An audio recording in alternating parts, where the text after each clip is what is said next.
घुटनों के दर्द अधिक उम्र में 50 साल के बाद बहुत कॉमन है, रेगुलरली होता है।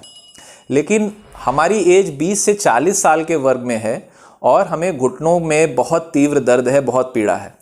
हमें समझ में नहीं आ रहा कि इतनी कम उम्र में हमें घुटनों में दर्द क्यों शुरू हो गया है।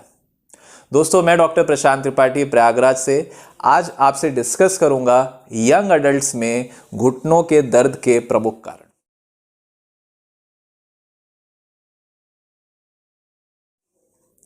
दोस्तों, जो नी पेन आजकल यंग एज में हो रहा है, इसका बहुत इम्पॉर्टेंट कारण है हमारा सेडेंट्री लाइफस्टाइल। हम एक ऐसे पैटर्न की लिविंग में चले गए हैं जिसमें हमारी कोई फिजिकल एक्टिविटी ज़्यादा नहीं है और हम ज़्यादातर समय अपना टेबल चेयर या फिर काम में ही फोकस कर रहे हैं। दूसरा रीज़न है हमारी जो डाइट है वो प्रोसेस फूड में बेस्ड डाइट हो गई है और हम कुछ भी ऐसा नहीं कंज्यूम कर रहे हैं जो हमारी हड्डी की मजबूतियाँ, हमारी मांसपेशी को मजबूत करने का काम करे। तो ऐसे क्या प्रमुख कारण हैं जो यंग एज में भी नी पेन करा रहे हैं? इसमें सबसे पहला कारण है दोस्तों लिगामेंट इंजरी का। हम कई बारी लिगामेंट इंजरी को इग्नोर कर देते हैं। राह चलते हम कभी हमारा पैर ट्विस्ट हुआ, दौड़ते हुए हमारा पैर ट्विस्ट हुआ, कुछ क्लिक साउंड आया, आवाज़ आई और हमें लिगामेंट की इंजरी हो गई। ज़्यादातर लिगामेंट इंजरी में हम चल पाते हैं, शरीर का वजन पैरों पर दे पाते हैं और हमें इतना ज़्यादा दर्द भी नहीं होता है। लेकिन जो मेन कंप्लेन हमारे घुटनों में रहती है वो अस्थिरता की रहती है, इंस्टेबिलिटी की रहती है। तो दोस्तों, इसीलिए मैं लिगामेंट इंजरी को एक स्लो पॉइजन कहता हूँ, क्योंकि हम अपने ज़्यादातर रूटीन वर्क कर ले जाते हैं और कुछ कामों में ही हमें दिक्कत आती है और हम इस इंजरी को इग्नोर करते रहते हैं। मेरे पास जो भी लिगामेंट इंजरी के पेशेंट्स आते हैं वो अक्सर अपनी चोट से 5 महीने, 6 महीने या कई बारी साल भर बाद भी परेशान होने के बावजूद हमसे 1 साल बाद या 6 महीने बाद मिलने आते हैं।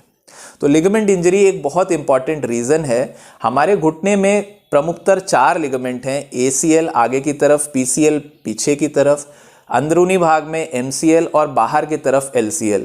ये चारों लिगामेंट बेसिकली हमारी घुटने को एक स्थिरता, एक स्टेबिलिटी देते हैं और कोई भी लिगामेंट टूटने से हमारे घुटने में अस्थिरता होती है और लंबे समय ऐसा रहने से घुटनों का घिसारा या आर्थराइटिस हो सकता है। दूसरा प्रमुख कारण है दोस्तों मेनिस्कल इंजरी। हमारी जांग और पैर की हड्डी के बीच में एक गादी होती है जो जांग और पैर की हड्डी को सपोर्ट देती है। इस गादी को हम मेनिस्कस कहते हैं। मेनिस्कस दोस्तों हमारी घुटने की हड्डी में एक शॉक अब्जॉर्बर के जैसे काम करता है। शॉक अब्जॉर्बर का क्या अर्थ है दोस्तों? जैसे एक बलून है, बलून में आपने एक पिन चुभोया तो बलून की हवा निकल जाती है और वो बिल्कुल फुस हो जाता है, उसमें कोई भी प्रेशर नहीं रहता है। वैसे ही जो हमारी गादी है, मेनिस्कस है, वो अगर कहीं से फट जाती है या टियर हो जाती है तो जो हूप स्ट्रेस, जो प्रेशर क्रिएट करना होता है शॉक अब्जॉर्ब करने के लिए, वो प्रोसेस मेनिस्कस का चला जाता है। तो बेसिकली अगर मेनिस्कस हमारा टियर हो गया है, फट गया है, तो वो नॉन फंक्शनल की तरह बिहेव करता है और लंबे समय अगर ये ऐसे ही परसिस्ट करता है तो हमें घुटने की आर्थराइटिस शुरू हो जाती है और वो घुटने के दर्द का कारण बन जाता है। तीसरा इंपॉर्टेंट कारण है दोस्तों घुटनों में दर्द का यंग पेशेंट्स में कॉन्ड्रोमलेशिया पटेली। पटेला अगर हम देखें नी कैप, वो जांग की हड्डी में एक खड्डा होता है, एक ट्रफ होता है जिसमें हमारा नी कैप बैठता है। तो जो नी कैप का अंदरूनी सतह है वो घुटने के मूवमेंट के हिसाब से अंदरूनी सतह हमेशा घर्षण में रहता है।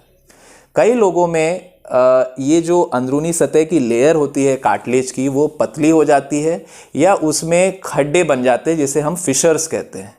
तो ऐसा होने से घुटना मोड़ने पे या कुछ देर बैठ करके अचानक से खड़े होने पे, सीढ़ी चढ़ने उतरने पे हमें तीव्र दर्द होता है और ये यंग लोगों में बहुत इंपॉर्टेंट कारण है नी पेन का। इस कंडीशन को हम बोलते हैं कॉन्ड्रोमलेशिया पटेली।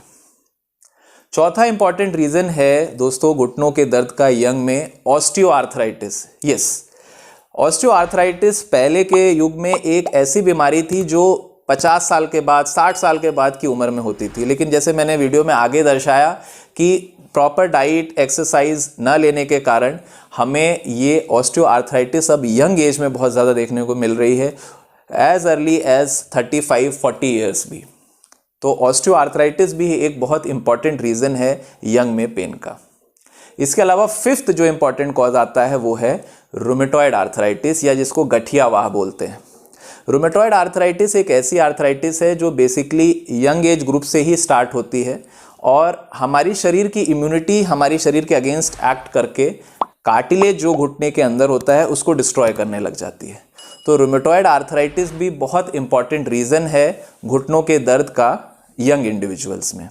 और सिक्स्थ जो कि लास्ट सबसे इंपॉर्टेंट कॉज है यंग अडल्ट्स में पेन का, वो है पटेला का सबलक्सेशन या डिसलोकेशन। जैसा मैंने पहले बताया दोस्तों कि जो हमारी नी कैप है वो जांघ की हड्डी में एक ट्रफ में बैठती है और कई बारी ये उस ट्रफ से बाहर की तरफ छटक जाती है। इसे हम पटेला का सबलक्सेशन या डिसलोकेशन बोलते हैं। और जितनी बारी ये ऐसे डिसलोकेट होती है, सबलक्सेट होती है, ये कार्टिलेज की जो अंदरूनी लेयर है उसको पील ऑफ करके होती है। तो ये भी एक बहुत इंपॉर्टेंट रीज़न है अडल्ट्स में पेन, यंग अडल्ट्स में पेन होने का।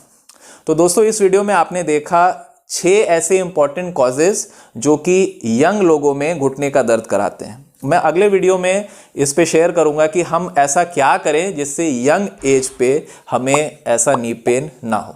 तो दोस्तों अब मैं विदा लूंगा। आशा करता हूँ आपको ये वीडियो अच्छा लगा होगा। मेरे चैनल को लाइक सब्सक्राइब जरूर करें, ऐसे वीडियो अपडेट्स मिलते रहेंगे आपको। धन्यवाद।